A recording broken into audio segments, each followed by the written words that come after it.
انا بالنسبه لي وجهه نظري، الحظ بالنسبه لي بيجي مره واحده، التوفيق عده مرات.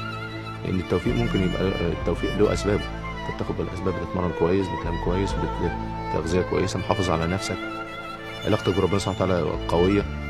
فدي بالنسبه لي دي عوامل التوفيق. الحظ، انا زي ما بقول ان ممكن الواحد يجيله فرصه. يعني مثلا أنا دخولي النادي الاهلي كان بالنسبه لي حظ، بالنسبه لي حظ كبير. تمام. اللي انا اشتغلته بعد كده وربنا سبحانه وفقني فيه، لان في شغل نادي موجود. التوفيق بقى، انت بدايه ان انت تخش، ده حظك الحلو. فبالنسبه لي ممكن الحظ يجي لك مره، التوفيق ممكن يجي لك عده مرات لانه له اسباب. الحظ لا يكرر، التوفيق يكرر.